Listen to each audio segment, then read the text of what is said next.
Can you be a political and cultural warrior if you're losing the battle with your own metabolism? If you're losing the battle, what is he even insinuating? If you're fat and not If you're a taking fatty? care of yourself. I'm not fat. My Just metabolism's okay great. for Thank you, Ben Davies, you jerk, you fat jerk.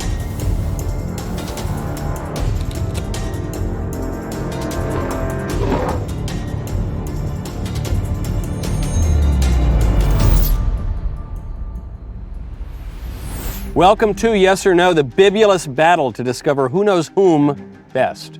My guest today is my friend and colleague, Isabel Brown. How do we play? I will ask Isabel a yes or no question. She will select her answer away from my prying eyes. Then I will guess how she answered. If I guess correctly, I get a point. If I guess incorrectly, I lose a point. No matter what, I will end up drinking. Then it's Isabel's turn. Neither of us has seen the questions beforehand. Whoever has the most points at the end wins. The stakes could be higher. Let's get started. Isabel, so marvelous to see you here. Thank you. I'm so happy to be in Nashville. You've been on my various shows a number of times, but this is the first time that you've been on a show since becoming my colleague officially. Indeed. So you're at the Daily Wire now. I am. Wow. We are very hard at work. How did we behind the get you? scenes. Oh my gosh, it's been a long, long journey, but I'm so happy to be here. It was totally a God thing that I got a call literally 2 days before having my baby girl about if I would ever be interested in doing something at the Daily Wire. And that evolved between some back and forths to taking on my podcast, The Isabel Brown Show, and turning it into a whole new level of awesome. Wow, that's fabulous. That's great. It is fantastic. Man, I don't know. I've got to have more kids because I've only have 3 so far.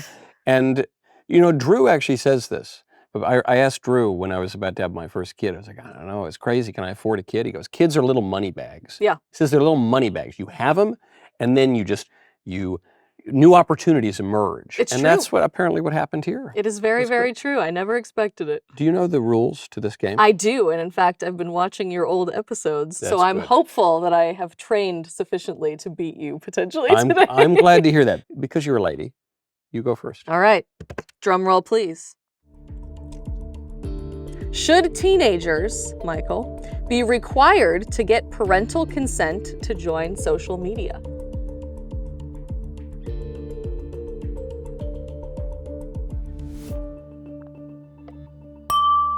Yes, I would figure that. for sure. Right? How do you feel about some of these states that are making laws about this, though? Do you yeah. think it should be a role of the parents or a role of the state? Yes. Yes, to Yes, both. yes, and. Yeah, I think. Interesting. I mean, you know, look, there was this moment when I was coming up. You're much younger and more vibrant than I am, Isabel. But I, an old man, when I was coming up in politics, there was this thing where the conservatives never wanted to actually wield political power. Fair. So we'd say, you have to elect us and give us all this political power so that we can never use it ever. And you say, why am I electing you at all? And so, but they would say, no. You can't legislate morality. Or they'd say, no, the state can't ever anything. I don't know, the state's pretty effective when the libs use it. You know, they're like pummeling us into the dirt.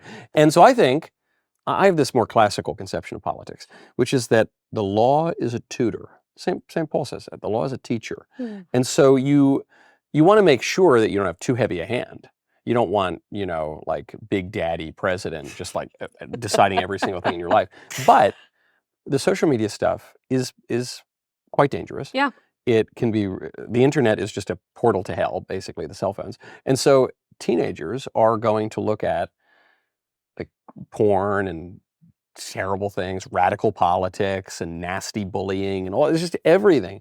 And so absolutely, I think it's the state has a role to rein that in a little bit. I do. My only concern is that I think the state sometimes tries to replace the role of the parent. And if I've learned anything as a new parent, every time we are out and about in public, the number of people that just shove devices in their kid's face, Oh, I know. it's the scariest thing I've ever crazy. seen. Already, we've been FaceTiming with our extended relatives because they don't live near us. And it's insane how quickly my 11-week-old daughter will just immediately change her whole demeanor while FaceTiming somebody. So I do think the primary onus falls on the parents. And to play devil's advocate a little bit, I don't think we would have gotten to where we are right now with conservatism becoming mainstream and arguably the strong majority of Gen Z if it weren't for young teenagers being exposed On to social the media. internet No, I know over that- the last 10 years or so. There is a kind of irony, which is like no one should give their kids smartphones or the internet except for my show. Yeah. That's the one except, you know, so there is obviously there's a Naturally, tension there.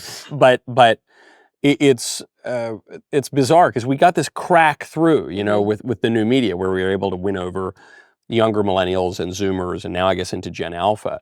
But yeah, you don't want them to just have their brains turned to complete mush. You know? True. Yeah. Okay, I'm up. All right, let's see. Is it possible to is it possible to be a true trad wife and a social media influencer as long as your husband earns all the money? Wow, okay, that was a roller coaster. There's an important caveat there. Is it possible to be a true trad wife and a social media influencer as long as your husband earns all the money?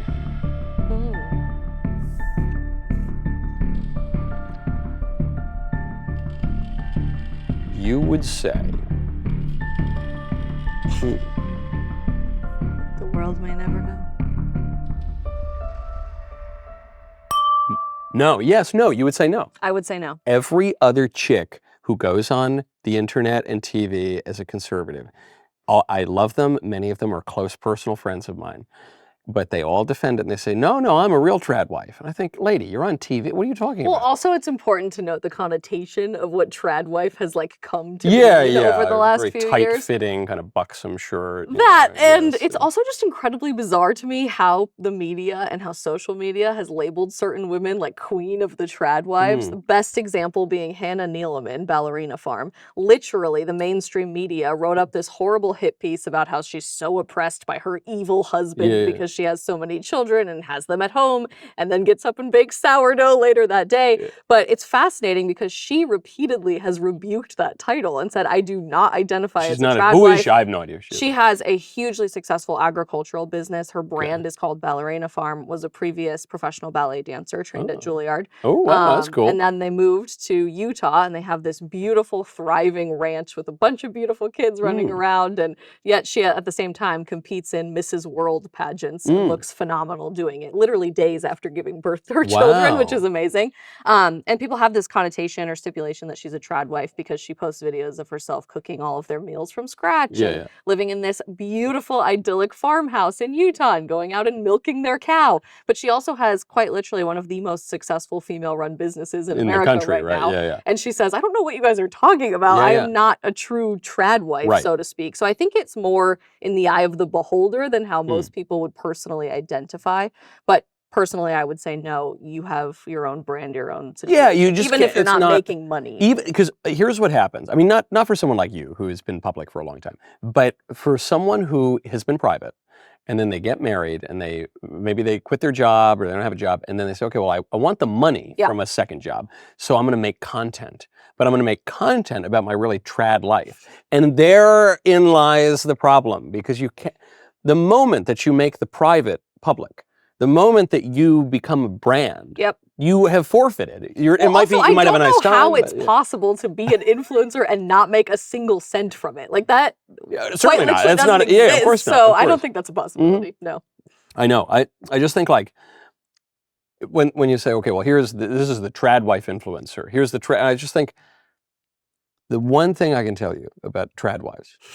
They're not on TikTok. They don't. That's not where they live. They live in their house. They don't live. Okay. Which there's nothing wrong with. Let me just say this. There's nothing wrong with promoting traditional values as a woman on social media. Yeah. I'm all for promoting. That doesn't make you a trad wife. Yes. That's an important you are an educator. You are an inspiration to many. But you can't. You can't be that thing. Yeah, that's right. Amen. Okay, all right. Let's reset. Michael. Yes. Can you be a political and cultural warrior if you're losing the battle with your own metabolism? If you're losing the battle, what is he even insinuating with If that? you're fat and not if you're taking a fatty? care of yourself. I'm not fat. What he would say. The proverbial you. He's talking about the literal you. What he would say, he gets one of these like every time. He's like, hey, if you're a butter soft, like, little pudgy Pillsbury Doughboy, wide, but I'm not. What he would say is that I'm skinny fat. Like I'm skinny, but I don't ever work out, so I'm. I mean, your metabolism spiritually seems to fat. be doing My just metabolism's okay great. for Thank you. you, Ben Davies. You jerk, you fat Okay, jerk. proverbial you. Can Anyway, the proverbial you be a political and cultural warrior if you're losing the battle For with your sure. own metabolism? Yes. You didn't hit your button. Oh, sorry. Shoot. Ah, man, I gave away the point. I was so angry at that question. Yeah, fine. I won't lie. You think you can? Yeah. Well, first of all, I mean the Interesting. greatest right-wing cultural warrior of our lifetime, Chris Christie. What are you laughing about? What are you? Pinnacle. Yeah, Peak you're talking culture about warrior. Charles Martel of New Jersey moderate politics. Yeah, Can't even I say think it. no, you can. I'm trying to. I mean, Churchill was kind of a fatty. Yes, this is true. And Churchill arguably saved Western civilization at one point. Trump he's a good-looking guy, and he's actually thinned down in the second term. But he's been a bigger guy in his life, and he's the man. I he's swear, like Trump is the only politician I've ever seen in my lifetime age in reverse. The guy looks better today I know. than He's he like ever thinner. did in 2015. That was one way I knew after the first term. I knew he was running again and he was going to win. Is he was getting fitter. He got the glow up. Yeah. I was like, oh man, this guy is in for it, man. Yeah. But so you think, okay, Trump especially is at least, he's just like a big guy. He's like 6'3" or something. Churchill was a bit rotund. Who else? Henry VIII, not my favorite figure in history, but he was a warrior, no doubt about it. He was a big fatty. I mean, he was like a little English meatball, big English meatball. So yeah, of course you can. Although I would say it's probably not ideal. Like ultimately, especially from a religious perspective, take care of your own house, take care of yourself, and then take care of society at large. Yeah, that's true. And gluttony is a sin. Mm-hmm. But gluttony cuts two ways too. There's like the Henry VIII version of gluttony, like big fatties. But then there's if you're obsessive about food and you're like an Ozempic addict or something, that's also a form of gluttony. That's fascinating to think about. Would you argue that the Ozempic craze we're seeing right now is actually like a cultural sin of gluttony? Yeah, for sure. Because it's not, a virtue is a mean in between two extremes. And so the extreme of being like a big fatty, just stuffing donuts in your face all the time is balanced out by the extreme of being a narcissist, vain person in the mirror trying to suck down another pound. What you want to be, Davies, is delightfully unconcerned about your weight and yet still not go over the top. You fat jerk. So saucy today. I got called in for jury duty. I didn't sleep that well. I woke and now I'm drinking. How'd you get out of it? I had so many good lines prepared. I had some stuff that was saucy but wouldn't get me in actual serious trouble. But it was enough to, I was going to make a robust defense of prejudice. Ah, naturally. On the stand. I had a good one too. And then I was going to talk about how I presume that anyone whose case is brought to trial is guilty because of statistics. And I had all this stuff. And then they did, because they had a thing of, what's your name? What do you do? Yeah, naturally. And so What'd you say? I'm Michael Knowles. I'm Michael Knowles. I'm a right-wing provocateur, fascist. I didn't. I said I'm like a right-wing talk show host. Yeah. And they didn't even call me up to interview me. Naturally. Yeah, that doesn't surprise me. But anyway, that's why I'm salty. And then Ben just puts that finger in the wound. Called you fat. Yeah. That's brutal. He called me fat. Whoa. That was providential. Davies, for all that smack I talk about him, he's good at ordering. He thinks ahead. Is Ozempic? Whoa, that's weird, actually. That's weird. I have not seen these questions. Is Ozempic the new lobotomy and possibly satanic because it removes healthy bodily function without requiring self-control? Wow. That is one to ponder. Possibly satanic? Possibly satanic.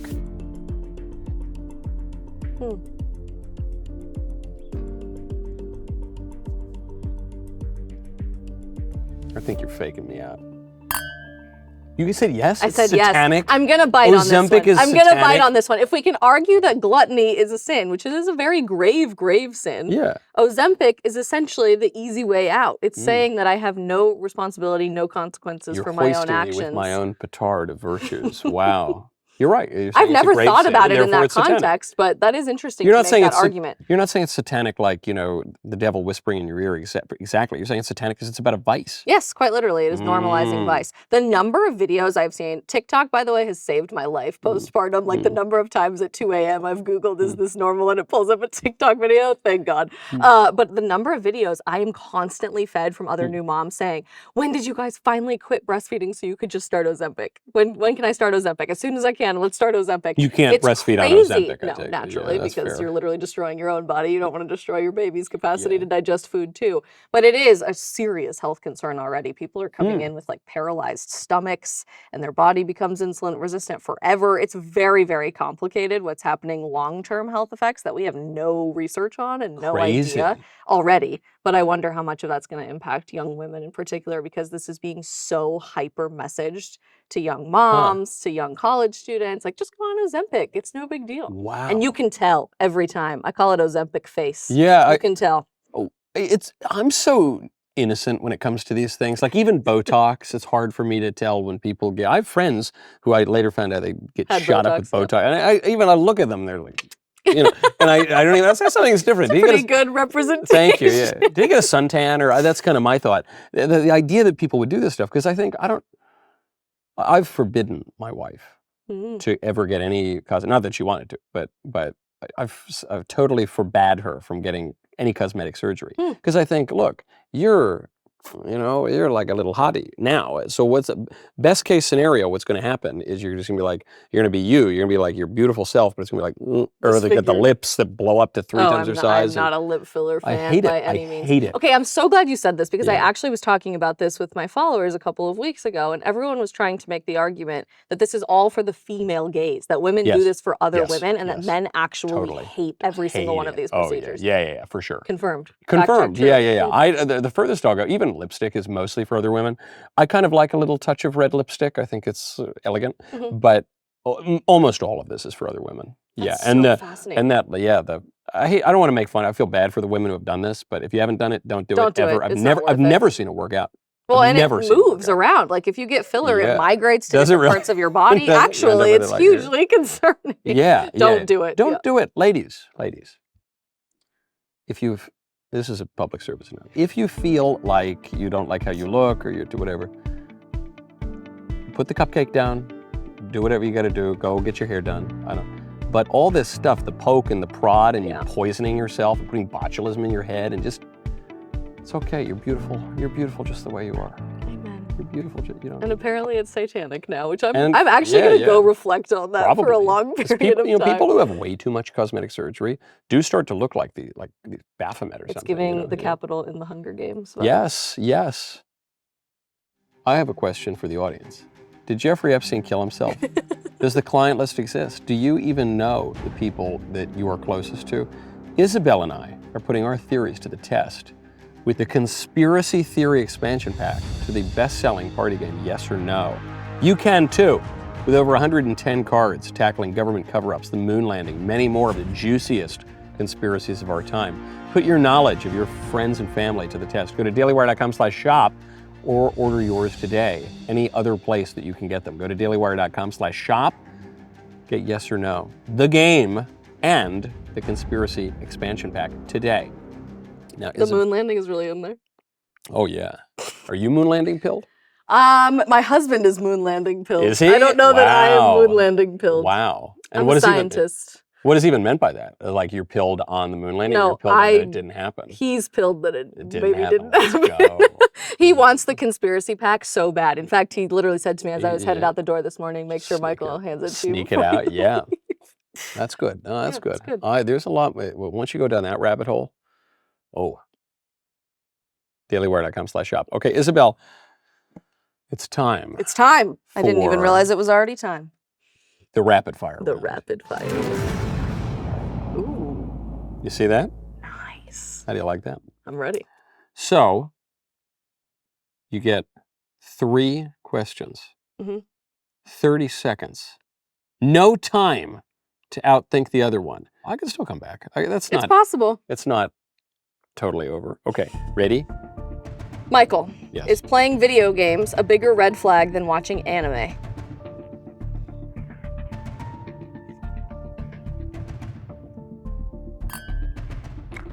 Wrong. It's really? not. It's a red flag, but it's not as big a red flag as anime. Oh, we need to talk about anime. This would be a good conversation. Is birth control worse for you than nicotine?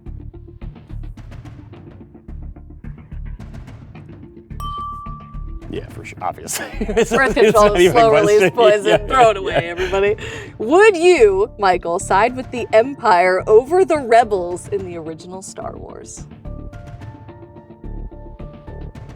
Dun, dun, dun, dun, dun, dun, dun, dun.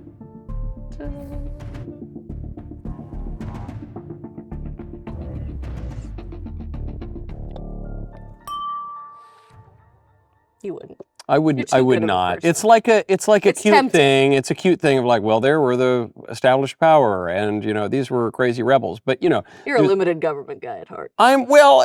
Keeping government within its proper limits. So you can blow up a planet if you have to. I'm not opposed to that. But it it doesn't. That's not an excuse for tyranny. St. Thomas Aquinas, even provides an opportunity for revolution. Yeah, that's right. That's right. The greatest of all theologians. Yes, the goat. Love that. Yeah. He's laughing right now. Okay. Are you hold on. What was the first thing about anime? Well, Do you have a favorite anime? Oh yeah, What is it? I love the fourth one. I don't know. I remember Pokemon. That's an anime. Yeah, that's an anime. I remember that counts. when I was a kid. It's like entry. Yeah. Are you into it? I've been getting slowly into it over the past few years. I've watched a handful. I will say, as a standalone show, Attack on Titan is mind-blowingly good. It might be one of the best TV shows ever. For an adult or for a kid? Both, although it's pretty intense, so I would start it for like maybe a teenager, max of the young age. But for adults, it's a fascinating show, and it speaks to tyranny and the plight of people when they're in situations where they need to overthrow people. I mean, it's very good. It's very good. That's all. Do you like other cartoons that are not anime? Yeah, I like cartoons. Like Family Guy or something. Yeah. I never really got into Family Guy, and now it feels like late to get into it. South Park was a staple growing up in the mountains of Colorado. Yeah, South Park, Colorado is very close to where I grew up, actually. There you go, yeah. They always feature Casa Bonita. What a time. That's right, yeah. Would you, if you were single, and you found out a guy were like really into anime? Like freakishly into it? Well, yeah, I mean, I suppose that...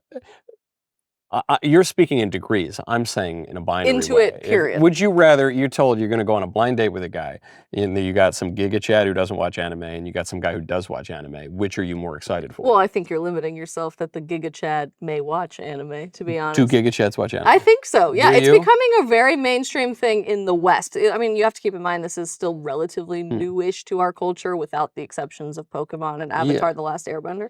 But I think anime has the future to be very, very compelling in that the content of the shows themselves are still based in traditional masculinity and heroism and doing the right thing when it's difficult and overthrowing tyrannical powers. Most of our Americanized Hollywood shows are just garbage. So why, at this point. Okay, I see that, but why is that stuff, what is it about anime that makes it better? I don't think it has to be animated versus live action. I mean, they're even turning anime shows into live action right now, although they're butchering it. There was a live action rendition of Avatar: The Last Airbender that came out, and we were all so hopeful for it, and then they literally destroyed all of the characters. But it's just like the concept of the show. So the meat of it more than the presentation. This is my question, because now it's sort of like Baudrillard hyper-reality, like you're getting so divorced from the thing. If anime is not essentially about animation, if you can have a live action anime, then this is my confusion on anime. Which is, I'm not like a rote hater of anime. Well, and I wouldn't call myself the expert either. I'm just an interested fan. But my question is, if we have this world where anime can be live action, then what is anime? Well, it is still animated with CGI and special effects.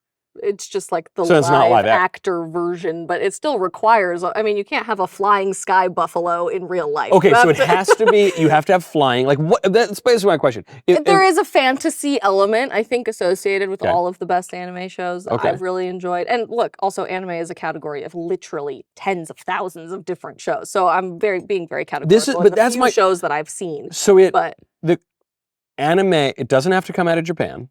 No. It doesn't have to be, strictly speaking, animated. It does have to have flying water buffaloes. Naturally. Why? And it's new. It's gaining audience. But so, if you had to give me one sentence, what distinguishes anime from other shows? The storytelling and the plot.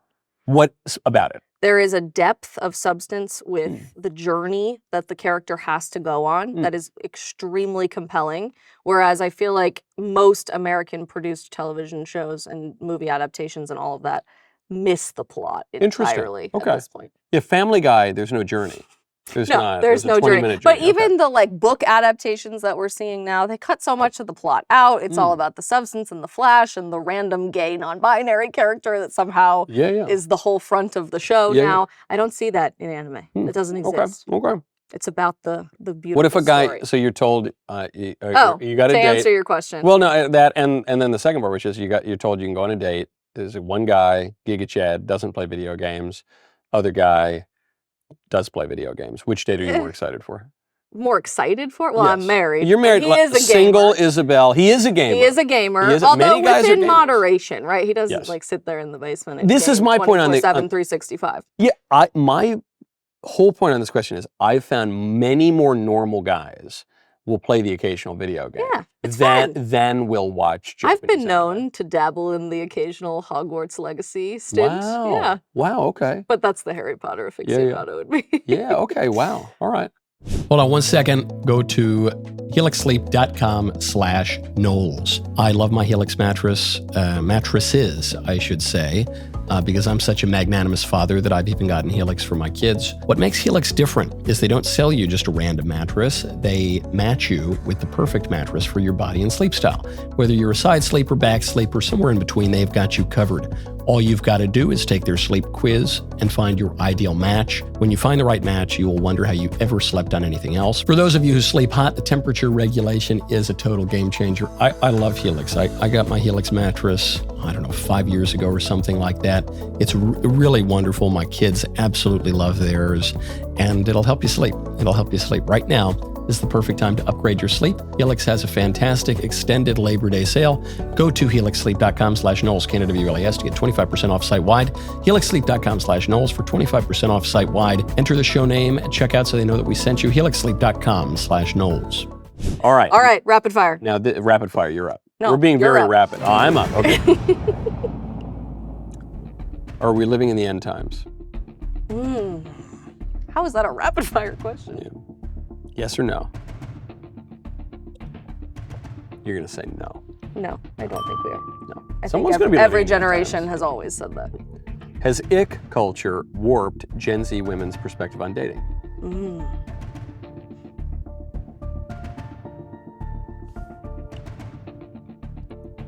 You're going to say yes. Yep. Yes. Is there any circumstance in which a wife should have the final say over her husband?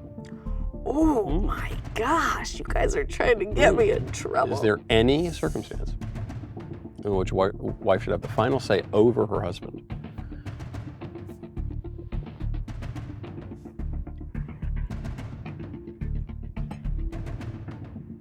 I think you're going to say.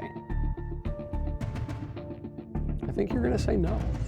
Yes. You said yes. Okay. What's the circumstance? With some nuance, and I'm sure all the internet trolls are going to come for me on that one. No, I think if your family is being led into grave sin, you have an opportunity and an obligation as the wife to gently guide your family in the other direction. Yeah. Is there any circumstance? So you're basically saying God has the final say. Yeah, ultimately. And I actually think God gave women unique intuitive capabilities that men don't have, right? We read body language much differently. I think we can assess the emotional impact of a situation much differently. But there's a reason women have gut feelings, and usually they're right. One of my family's favorite movies growing up of all time is My Big Fat Greek Wedding, a cultural I never saw it, but I remember. Pillar. There's a great line that we quote all the time. The man is the head of the house, but the woman is the neck, and she can turn the head any way she wants. Well, this is the old observation: the hand that rocks the cradle is the hand that rules the world. Exactly. But now to clarify, even though I was debating, do I, in some circumstance where the husband is like, "Hey, we're going to be Satanists now," then you're not going to listen to it. Of course. But barring grave mortal sin, barring the husband trying to lead the family into grave mortal sin, is there any other circumstance? Moving homes. I mean, or it's whatever. so hard to dictate that. My family is new. Obviously, I've been married a little over a year. We are brand new parents, so we're very much learning on the job, and I wouldn't proclaim myself to be a marital or parenting No. expert by any means. Generally speaking, I think the man has the obligation to be the head of the house. That's how it was designed. A And lot of the time he doesn't even want to be. a lot of the time he doesn't want to be. And Yeah, sometimes you I have to know. kick him in the butt to Yes, say, yes, get up, I you know. got to do this for our family. But it's that distortion that I think has really eroded masculinity in such really devastating ways in our Totally. society, and why women have the ick factor to bring things full Yes, circle. no, I think you're right, because you're obviously right. If a man, I do think it's basically that's the only circumstance, which is if a man is leading your family into grave mortal sin, you have an obligation to say like, no, the king's loyal subject, but God's first. But short of that, yeah, the guy's the head of the household, and the husband rather is the head of the household, and a lot of the time, Elisa said this to me the other day. We were debating whatever the subject was. And I don't know, what do you want to do? What do you want to do? Whatever you want to do, you tell me. What do you want to do? I mean, I think this. Hey, Mac, you're the head of the household, right? How about you make a decision and tell me what to do and do it? You go, girl. Yeah, Yes. and I was like, you're right, you're right. I'm being a huge wimp here. Like, you're right, I need to just I don't want to make a decision on whatever it is, like Chinese food or Indian food or whatever, but I have to. And then, yeah. That's No, my job. honestly, That's part of the deal, man. As a woman, there is nothing more attractive than when a man has a total plan and you don't have to think about anything. Yeah. My very first date I ever went on with my husband, he didn't ask me on the date. We had known each other for a few days at this point, but he said, we're going on a date next Friday. Okay? He said, me Tarzan, I you said, Jane. Okay. And he had it all planned, and it was the coolest thing ever. I mean, it was awesome. Yeah, there was no wondering, there was no like trying to secretly pull feelings out of somebody, you up text or any of that. It was just very straightforward. Very Giga Chad behavior. And now we're married. That with is. a baby, Yeah, so there was like that chick. You remember that chick who she said she was a lesbian and she went viral. She goes, I went on a date with this guy and he like just ordered me a drink and just bought it and gave it to me. I've never seen that before. I mean, heck, JoJo Siwa is straight now, so I'm just saying, know, the alpha male thing is pretty attractive. It's back, yeah. It's back. Okay, all right, that's good. That's a good answer. Now, do you know what it's time for, Isabel? Double point round. Is it? I don't know. No, I'm just reading what's in the teleprompter. It's time for the final round. See, I was right. Is that double point? I think so, based on your previous episodes. Now, Your I'm glad somebody watched it. All right. The prompt will be read. We will both lock in our answers. Then we move our glasses to yes or no to see if we can read each other's minds. The round is worth double points. You're right. That was good. That was good. It could change everything. It really could. Wow. Oh, man. You're up. Superman should be deported.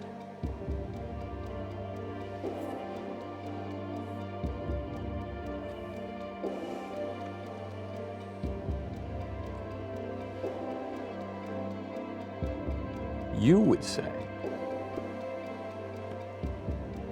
no, is what you would say.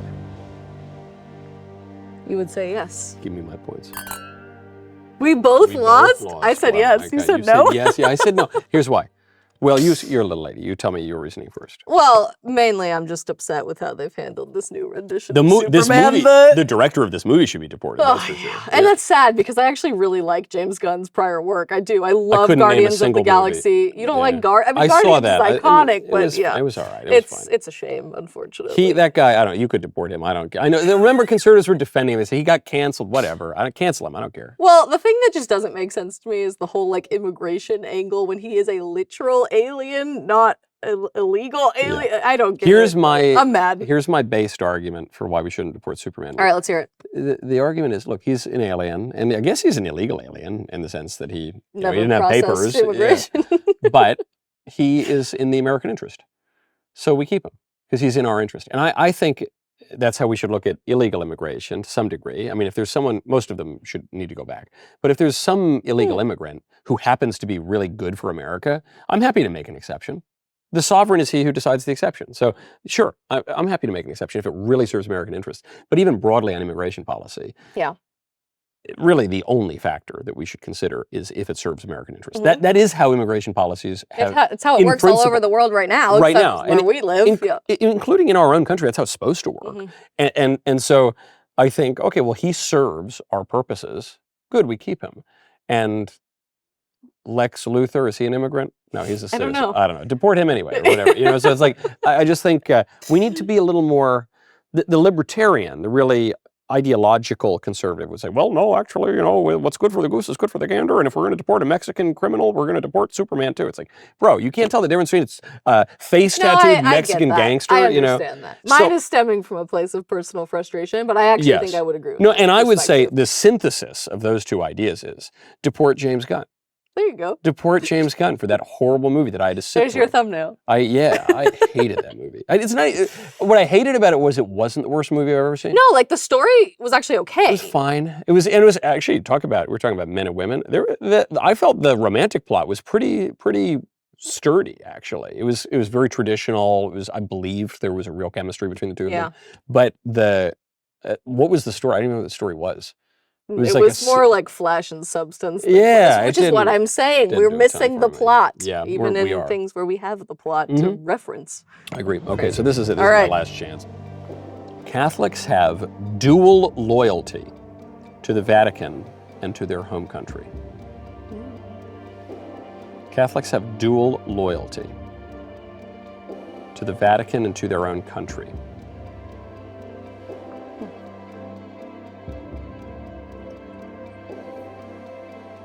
All right. You, Michael. You would say yes. no. You would say no. Both got them wrong. You would say yes, and I would say no. You said no. Interesting. Why? Here's why. Because I should have said yes. I'm just too tired. No, for you, I should have said yes. Then I would have won, and that would have been so good. Here's why.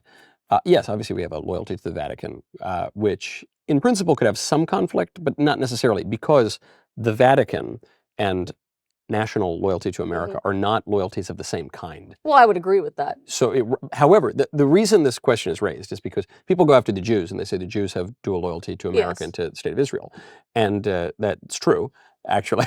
But you'd say, well, Catholics have, if the United States went to war with the Vatican. No, but I think it's a completely separate frame of reference. It's not apples to apples. It's not apples to apples. And the funny thing is there are plenty of Jews who actually hate the State of Israel and they have no loyalty to it at all. They should have more loyalty to it than they do. You're telling me everything I see on Twitter? I know, really? Believe it or not. But it's a hard thing because for the Jews there is a tribal identity, which is real. You know, I think that's like good. The Jew haters say like that's really bad. I think there's something actually kind of admirable about that.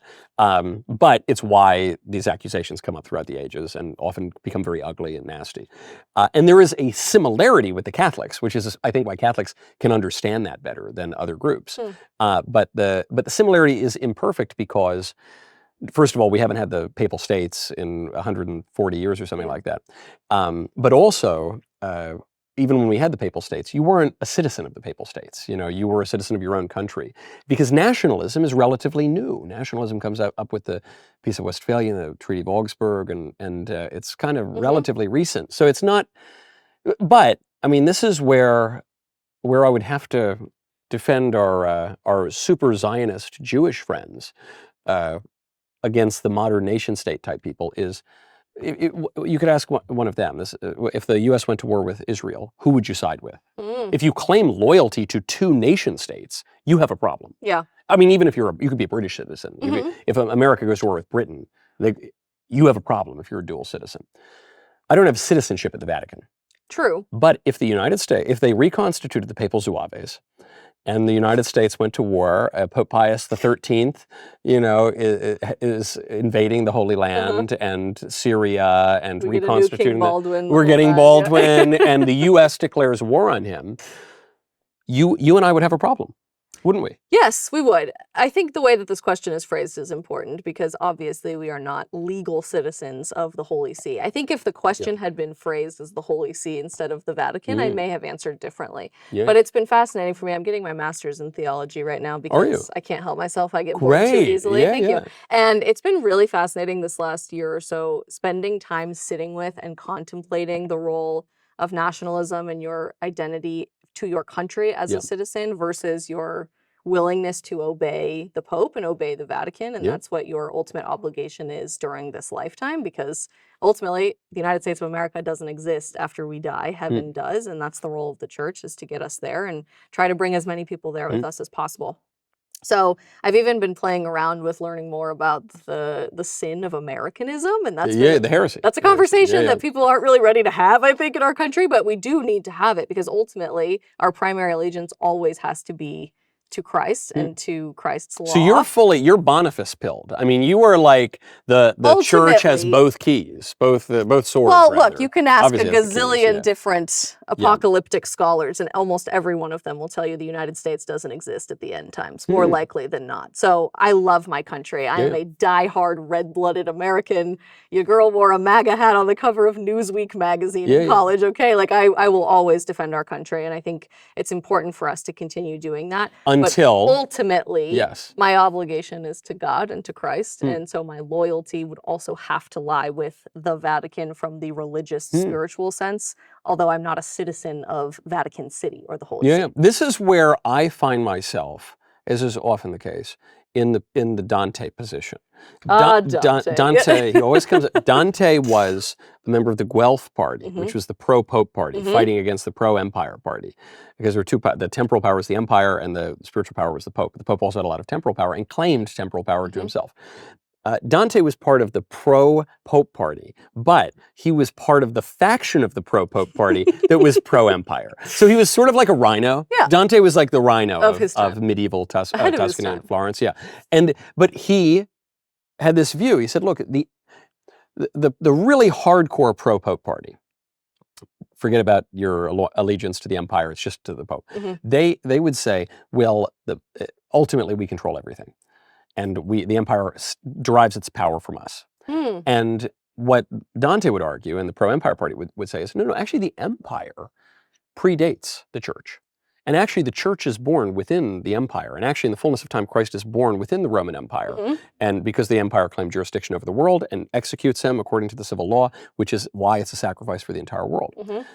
So I think it is a matter of natural virtue to love your country. Oh, of course. I think patriotism is an extension of filial Christ piety. would probably say the same, right? You're supposed to obey the laws of your country. You're supposed to give to Caesar what Caesar's. Yes. Took the words right out of my mouth. Yes, and so the only real, I think, synthesis here is we need America to be a confessional state, right? Amen. Is that anybody? I think we lost. We lost some of the audience. I got destroyed. That's brutal. It was brutal. That's a beatdown. What you can do in the meantime, as I drink away my suffering, go check out more of Isabel's content on Instagram at the Isabelle Brown, and make sure to watch her show on YouTube. Do you know what it's called? The Isabelle Brown Show. Check out this teaser. Isabelle Brown. Isabel Brown. Isabelle Brown. Isabelle Brown. The wait is almost over. She's joining Daily Wire Plus with the Isabelle Brown Show. Cannot wait for you guys to see how hard we've been working. I could not be more excited for this new adventure. You can expect larger-than-life guests, deeper questions. I'm encouraged by it. I see what you're seeing. The gift that you have as a woman to create life is the most badass, punk rock, incredible thing that you could possibly do. This is an active culture war that we are still fighting, and it's vitally important that we fight now harder than ever. To the nerds! Meeting the President of the United States and the Vice President, and now meeting our new American Pope. This is crazy. Freaking out. I am so psyched to be bringing you guys along on this journey. Let's jump in.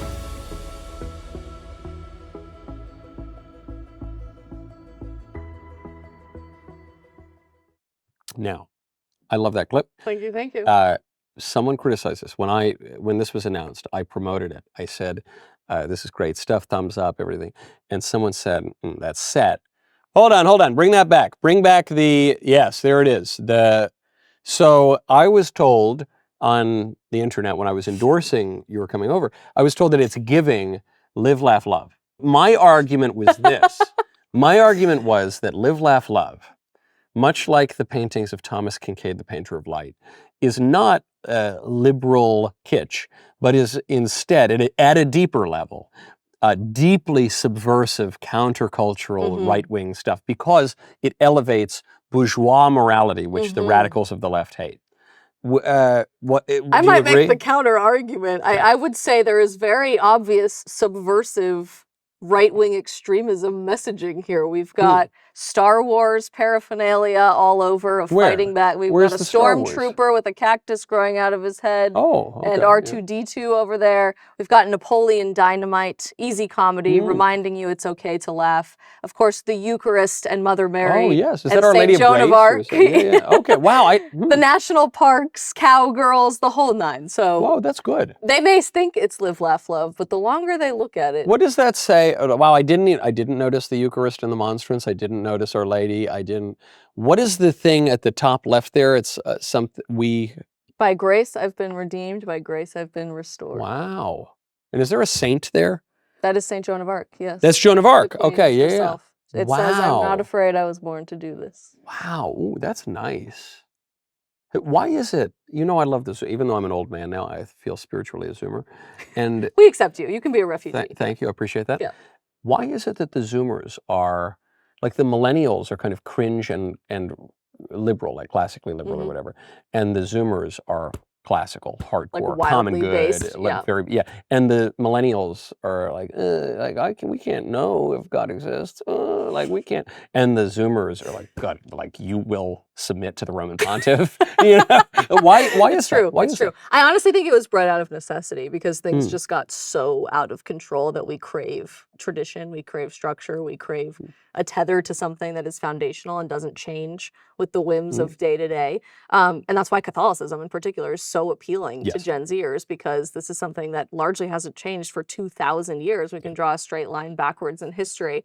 And the classical liturgy and the substance of the Eucharist and reading the Church Fathers is like all any Zoomer wants to talk about right now, because your alternative is the Sparkle Creed in the Lutheran Church in Minnesota, real thing. Is that real? Oh, yeah. Were you Lutheran? No, I wasn't. You I just just know happened to some. react to a video literally reciting the Sparkle Is this Creed now from a female priest. When I bring this up though, with like the priestesses or whatever, I have these guys write in that say, "Hey, Michael, I'm a Lutheran. I disavow. I disavow." There are two sects of Lutheranism, I will say. So the crazier one, we'll be honest. But it's disheartening when I'm in Washington D.C. where I live, and I walk into the National Cathedral, and there's literally a stained glass window of like BLM because the Episcopals have lost. I was there. their Were you? minds. You were there at the National Prayer Service. I wasn't. No. You were not there. Nope. So it was me. I was there, and I was sitting pretty close. I wish to I was everybody. there because I would have had some great facial expressions for the media to pick up. I was sitting right ahead of Posobiec was there, and there were a bunch of us, and we were sitting, on the left side, and then in the center, right there, was Trump and Vance and those guys,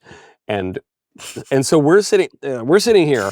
Trump and Vance are sitting here. The bishopress lady was here. So we're right in the line. We can see the line, right? And I remember when that lady was going off on, the poor aggrieved homosexual Apache or whatever, it was this amazing moment where they're like, oh, it's going down. Okay, great. Why is this? Of course, the National Cathedral you talk about the heresy of Americanism and the error of liberalism, the sin. Frankly, the sin of liberalism. Every wife knows exactly what Usha Vance was thinking in that moment. Shut up, do not make a face. Grab the thigh. Isabel, congratulations on your win. Thank you, Michael. I'm so glad you're here at Daily Wire now. I'm so excited. I'm glad that you have watched this episode of Yes or No, and I will see you next time. In the meantime, I will finish my drink. Cheers to you. Cheers.